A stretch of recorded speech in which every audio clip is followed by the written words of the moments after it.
Assalamualaikum warahmatullahi wabarakatuh. Perkenalkan, nama saya Rahmastiani Putri, mahasiswa Universitas Bung Karno semester 6 dengan NIM 1101181. Di sini saya akan membawakan tentang eksistensi public relation di Indonesia era new normal. Pandemi COVID-19 mengharuskan masyarakat untuk dapat beradaptasi. Banyak kebiasaan baru yang muncul dan terjadi di masa pandemi COVID-19 ini. Bahkan kebiasaan ini telah mengubah gaya hidup semasa pandemi. Hingga pada akhirnya kebiasaan ini menjadi sesuatu yang normal atau new normal. Di masa pandemi COVID-19 ini, banyak orang yang sangat kesusahan dengan keadaan yang sekarang. New normal adalah suatu kondisi atau situasi yang akan kembali normal. Situasi ini harus dijalankan publik atau semua orang dalam menghadapi pandemi COVID-19 sampai ditemukan obat atau vaksin baru.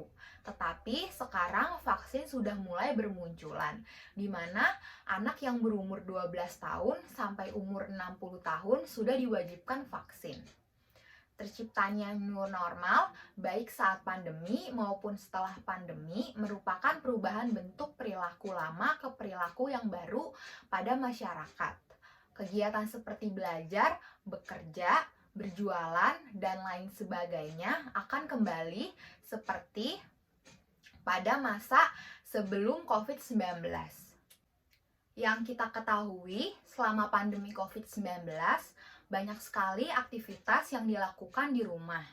Misalkan bekerja di rumah, belajar di rumah, ataupun berdagang di rumah. Dan banyak sekali wirausaha atau toko-toko, pekerja-pekerja kantor yang bekerja di rumah. Masyarakat jadi lebih aktif menggunakan media digital atau daring untuk mendukung segala kegiatan seperti bekerja dan belajar. Melihat data, Humas harus mampu bertransformasi dan mengubah pola kerja. Humas dituntut untuk bisa beradaptasi, menghadapi kehidupan baru atau new normal, dan perubahan perilaku dan komunikasi masyarakat harus bisa dipahami oleh praktis Humas dalam menjalankan tugasnya. Sebagai gambaran, peran Humas sangat krusial dan kritikal. Para praktis Humas menjadi harapan satu-satunya dalam mengkomunikasikan berbagai kegiatan publik yang hanya bisa dilakukan menggunakan media sosial atau dengan interview-interview kecil di laptop atau menggunakan Zoom. Informasi-informasinya, Humas juga harus mampu membangun kepercayaan public trust atau kepercayaan publik dan reputasi secara instan. Humas memiliki peran untuk menginformasikan berita yang positif di tengah maraknya berita negatif. Banyak sekali hoaks yang bertebaran akibat pandemi COVID-19 ini.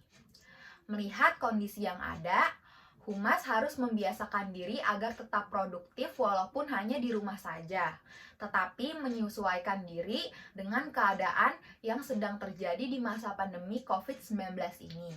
Humas tidak boleh terjebak dalam aktivitas pribadinya, seperti malas-malasan di rumah atau melakukan kegiatan yang sangat menguntungkan kegiatan pribadinya, seperti mencari follower dan menjadi pecinta like, misalkan di Instagram yang berisi tentang postingan-postingan yang berisi beberapa atau banyaknya like di suatu post. Humas harus terus aktif dalam menjalankan komunikasinya.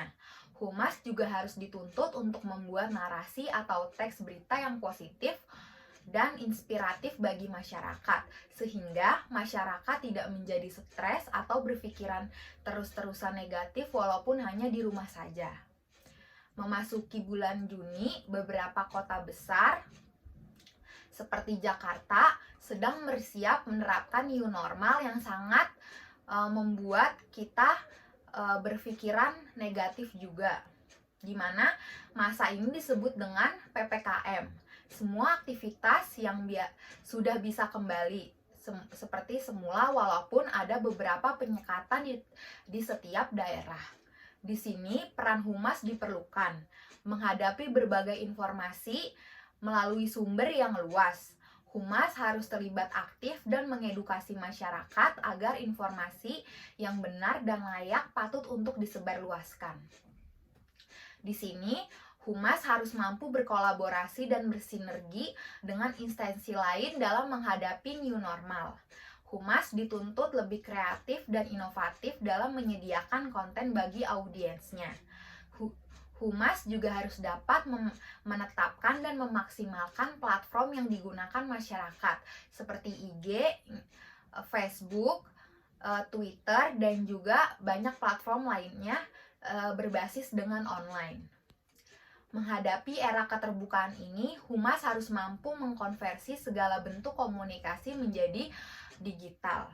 Misalnya, sebuah kantor harus menerapkan kegiatan live streaming agar audiensnya menjadi dapat berinteraksi satu sama lain. Atau kita bisa melakukan rapat lewat video conference dan berbagai program virtual. Untuk itu, para praktis humas harus siap dengan eksistensi kerja yang lebih fleksibel, di mana jam kerjanya bisa dari pagi, siang, sore, hingga malam. Dikarenakan pembelajaran online atau bekerja online yang sudah ditetapkan oleh pemerintah. Walaupun nantinya beberapa kegiatan sudah kembali normal, humas harus dapat menyiapkan segala sarana dan prasarana sesuai dengan standar protokol kesehatan yang sudah diberikan oleh pemerintah demi kenyamanan bagi publik selama new normal. Tantangan public relation saat ini adalah bagaimana tetap relevan dan stakeholders di tengah ketidakpastian.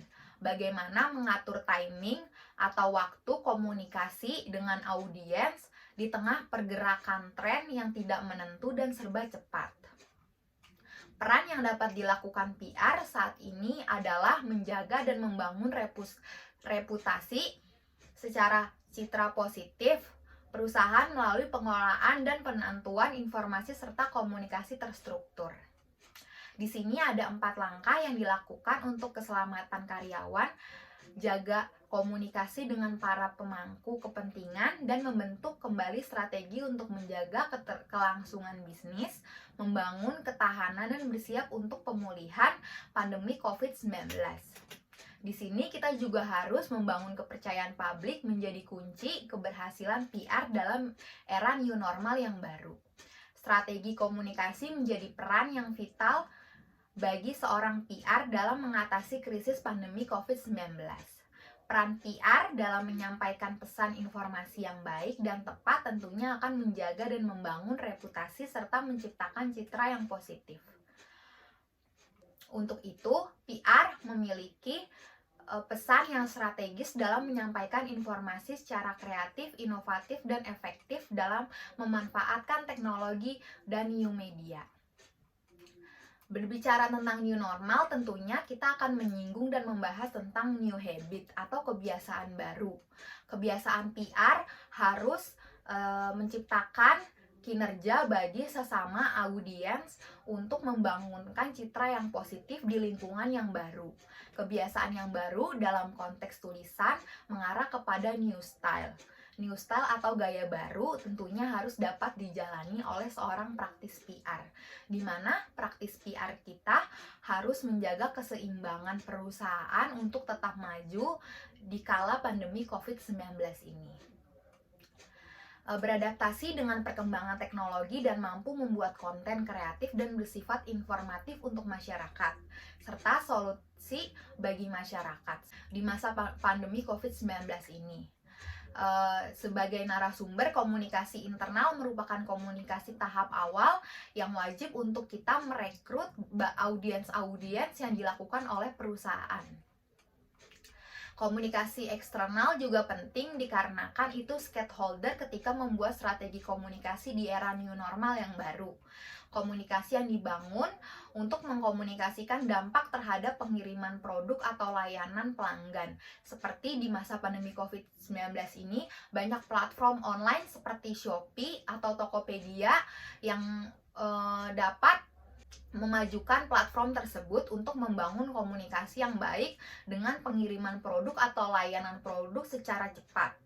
Komunikasi ini sangat penting untuk memajukan perusahaan sehingga perusahaan dapat menentukan investor serta berkonsultasi dengan legal kebijakan pemerintah. Strategi komunikasi yang dibuat juga harus relevan di situasi pandemi COVID-19 ini, di mana kita harus mengadakan gerakan yang bisa membuat perusahaan lebih maju lagi. Dan misalkan contohnya yaitu kita membuat gerakan atau hashtag dengan berdonasi atau berkolaborasi sesama audiens untuk menciptakan konten yang kreatif, mengedepankan berita yang sedang marak saat ini. Dan berita itu juga harus positif di masa pandemi COVID yang semuanya membuat masyarakat stres, dan audiens juga harus melakukan komunikasi secara menyeluruh kepada semua orang di platform tersebut. Sekian dari presentasi saya tentang eksistensi PR di Indonesia era new normal. Kurang lebihnya mohon maaf. Wassalamualaikum warahmatullahi wabarakatuh.